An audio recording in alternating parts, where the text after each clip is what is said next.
Wait, how does a highly sensitive state secret just leak?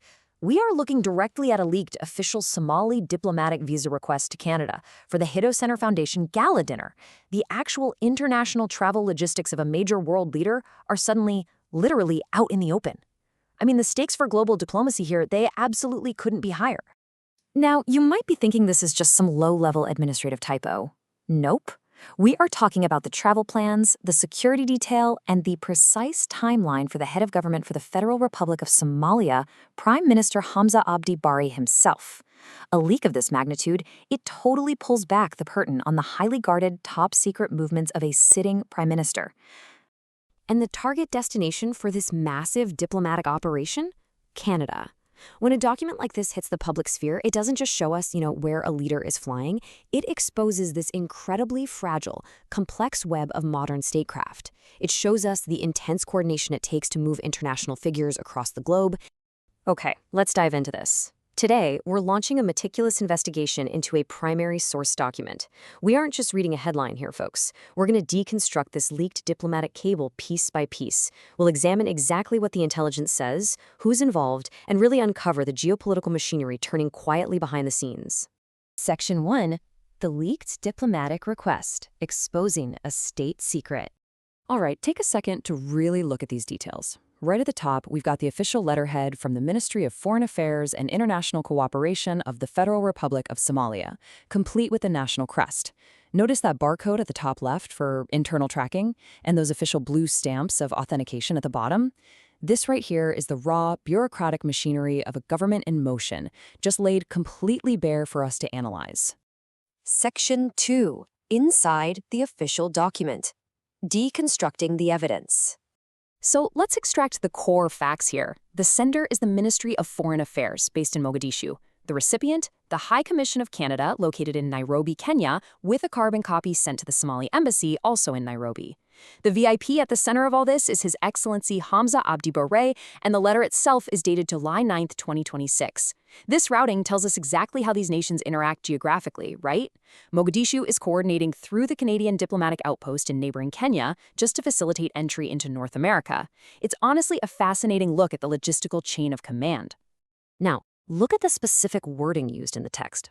The ministry presents its compliments and avails itself of this opportunity to renew the assurances of its highest consideration. This highly formal, honestly kind of archaic language is a total hallmark of official diplomatic correspondence, known as a note verbal. This exact phrasing authenticates the tone of high-level state communications. It's basically the polite, rigid, highly structured wrapping paper placed around what is actually a very demanding logistical request. Now, what's really interesting about this slide is the sheer scale and composition of the delegation. In the original document, the actual names were present, but even just looking at the titles, the magnitude of this trip is so obvious. We don't just have the Prime Minister. We have the Minister of Foreign Affairs, the Minister of Finance, the Chief of Protocol, the Director of the Private Office, the Chief of Security, a senior political advisor, a personal assistant, and get this, a dedicated photographer. A 9-person entourage featuring the heads of finance and foreign policy. That reveals this is a massive state visit with some serious economic and diplomatic weight behind it. Section 3. Destination Toronto and beyond. The target event. Here we visually bridge the gap. We have the iconic skyline of Toronto, Canada, obviously a major global economic hub, contrasted with the emblem of the organization actually hosting this VIP delegation. It brings this deeply human, cultural anchor to what otherwise looks like a pretty rigid, state-sponsored operation. Because the document explicitly states that the specific reason for this massive diplomatic request is to attend the 4th anniversary gala dinner organized by the Hiddo Center Foundation. Think about that. An evening cultural celebration is serving as the focal point for a major international diplomatic maneuver involving the highest levels of the Somali government. And look at the timeline on this. The event date is explicitly set for August 14th, 2026. Keep in mind, the official letter was dated July 9th. This brilliantly illustrates the forward-looking, meticulously planned nature of diplomatic travel. Moving ahead of government isn't like, booking a quick weekend getaway. It requires weeks of rigorous, advanced coordination between multiple embassies, security chiefs, and host nations just to ensure absolute safety and strict adherence to protocol. Section 4. The Hiddo Center Gala, Culture and Diplomacy. And this brilliantly illustrates the intersection of these two worlds. Take a really close look at the Hiddo Center logo. You have a beautifully rendered traditional Somali wooden stool, or headrest, overlaid directly onto a bright red Canadian maple leaf. It perfectly symbolizes the blending of these two nations, doesn't it? It's a striking visual representation of diaspora communities honoring their heritage while integrating into their current home and successfully drawing the attention and attendance of the very top of their home government. Section 5. Unanswered Diplomatic Questions. The Geopolitical Weight of Leaks.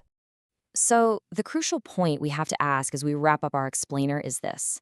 What are the geopolitical implications when a head of government's internal travel logistics leak into the public sphere?